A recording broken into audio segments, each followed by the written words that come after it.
My top card was stolen at my first ever big card show. What's up YouTube? My name's Ethan. I'm a brand new vendor and the owner of the Legendary Collection. And at my third ever card show, you heard it, my top card was stolen, worth 10% of my inventory. Here's the story, but before we get into it, it's kind of a bummer. Please like and subscribe. If one of the largest vendors in your area asked you to tag along at a show and help them vend, what do you say? What if he even said that you could set out your tiny little inventory on his huge table as long as you helped work his table? It's a no-brainer, right? It's an awesome opportunity to get some experience with someone who's much further along than you are and a chance to sell some of your own stuff and make money while you're at it. I was all in. Now this vendor was someone I met recently in a deal. The deal was about 3 weeks ago and he offered me a very straightforward, simple, and generous offer. Straight trade, my sealed, whatever sealed I wanted to bring to the table for any of his liquid singles. The deal went really well and I was stoked about my new inventory. We kept chatting after the deal and he found out that I didn't get a table for the big show that was coming up this last week. So he offered for me to come along. I said yes and was very excited to get my feet wet in something like so big, but I didn't know how the show would turn out. I found out that we could go early to set up and so I offered my help in that. Brantley said yes, so we went down Friday night and got as much of it set up as we could. Here's some footage of the pre-show stuff if you're into that kind of thing.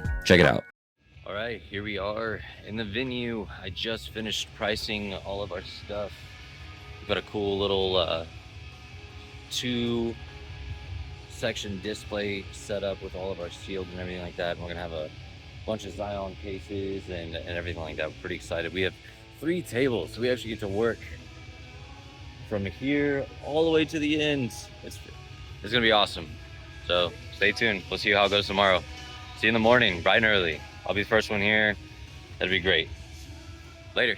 After seeing our space, I was a little overwhelmed. We had 3 tables right near the entrance of the main room, 24 feet, and Brantley was able to fill all of it. But he generously let me have the end section for my tiny little collection to sit out. It was actually kind of comical seeing all of it in perspective, just like how much further along he is in this like journey in like kind of crazy. But after seeing all the tables and the cases laid out and everything, I was starting to wonder if we were actually going to be able to hold down all 24 feet of this inventory. I mean, obviously not. I had my top card stolen right from under my nose, right? But here's some Saturday footage and then we will get into the story of my misfortune. Enjoy. All right, YouTube, we're here.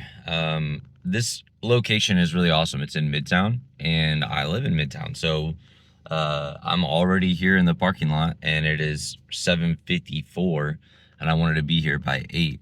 And look at this thing though. Look, check this out. This is where we are.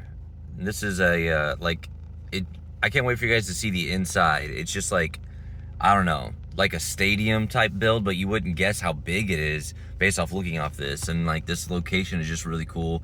We're at the fairgrounds in Tulsa. There's just lots of room, lots of different venues and expo centers. The card show's been over there in that building before and one even in a different spot. And so today should be a good day. All I've got is one crate to pull in and then we're good to go. See you inside.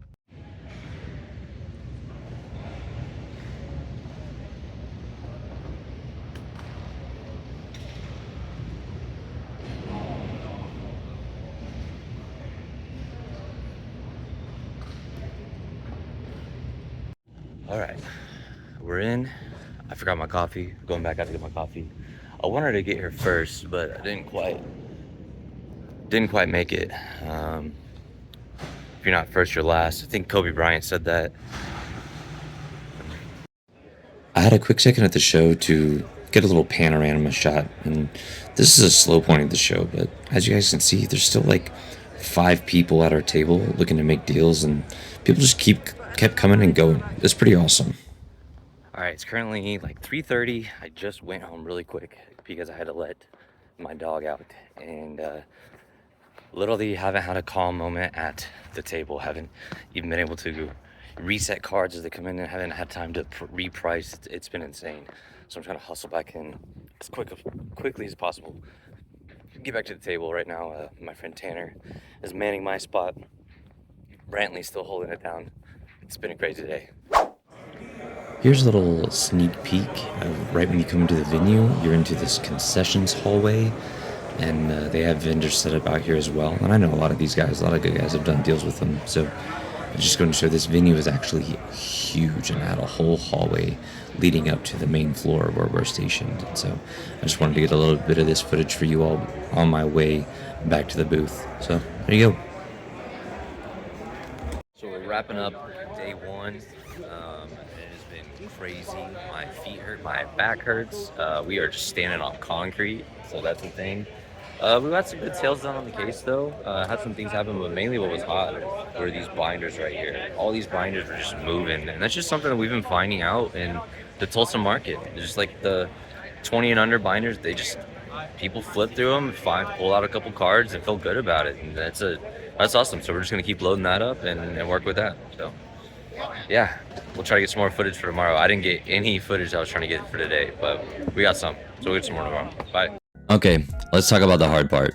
And this is a lot more than I normally talk in my videos in this perspective without having any sort of filler in between there. So I'm going to just try to throw random clips in there to keep the dopamine levels going.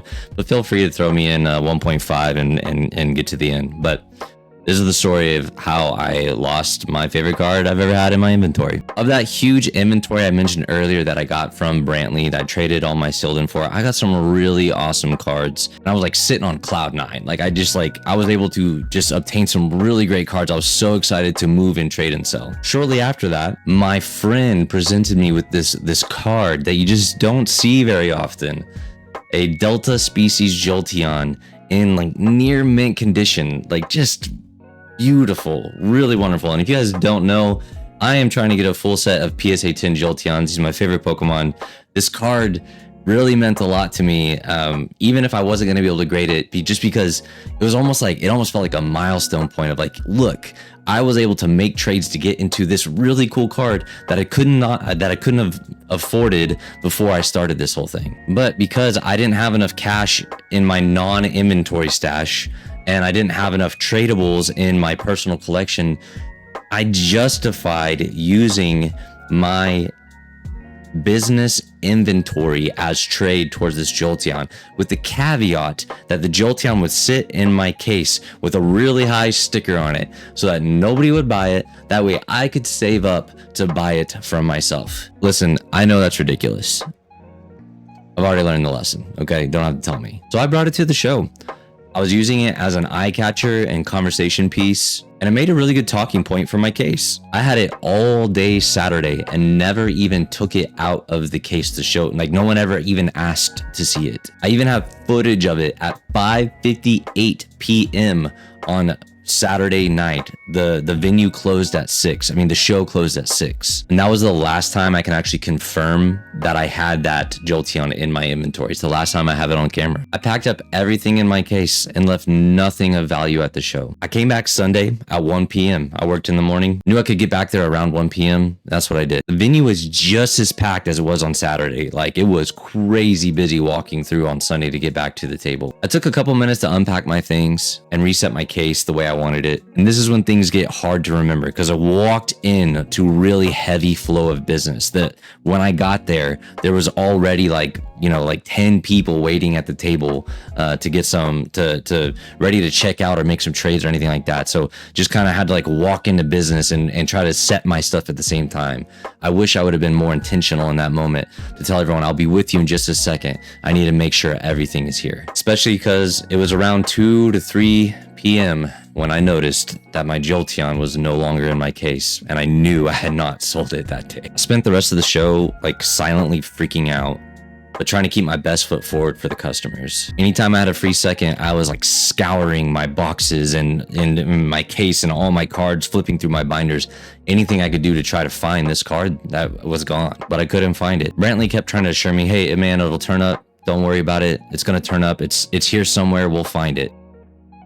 But it didn't. I left the show with my head high, knowing I had a really engaged and active show, learned a lot of things, was able to communicate with the customers, work some really good deals, and all the other things at the show happened really well. I was able to be proud of that. But I was heavy-hearted knowing that my This new card that I just gotten that was already really dear to me is gone without me knowing how it vanished. I went home distraught and tore up all my card inventory looking for it, thinking that maybe when I came home the night before and had redone some prices, maybe it had fallen down under the chair or under the desk or anything like that. I looked through everything and it didn't turn up. It's not with me anymore. Sitting defeatedly in my chair, I get on Facebook to try to distract myself. And then I saw something crazy. Another vendor had a missing card, but he got the whole thing on video. Turns out a teen had come to the show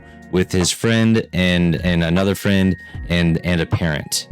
And that teen had gone to a handful of tables and was stealing things. And this vendor had a video from the footage of the venue of this kid taking a Cooper Flag PSA 10. What the vendor is saying is a $1,200 card. I don't know enough about sports to know how accurate that is, but I don't know he has no reason to lie about that. Has a video of the kid taking it, putting it in his pocket, and walking off. So I reached out to the vendor. I said, hey, do you know anything else about this thing that happened? Because I'm also missing a card. And so me and this other vendor start trading information back and forth. Where were you? Where were you? What did you see? What did you see? And he eventually has a picture of this kid, shows me the picture of this kid. And like my heart sinks for a second because I recognize the kid.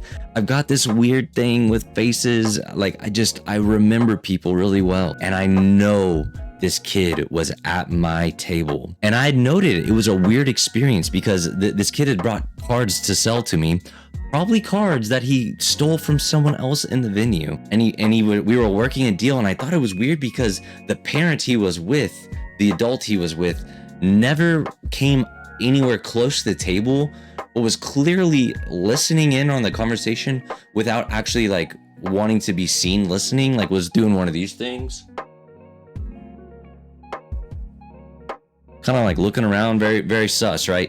And then all of a sudden, we make the deal. We do a handshake. I give him cash. He gives me the cards, and they're off. The deal was too easy. There was no pushback, no negotiation. They took the first number I threw out. I could have been like, give you $20, and they've been like, yeah, sure, and they're gone. I've learned recently that an anomaly is worth 100% of your attention, and that was a really weird moment. So I get excited a little bit. I'm like, oh my gosh, I think I know who took my card. And now I know that the venue had footage. I didn't think this venue had security cameras. It was so big and it was like a stadium. Like I didn't think it would have cameras. Turns out it had one camera, and it happened to be really close to the other victim's booth, and all the way across the area was my booth.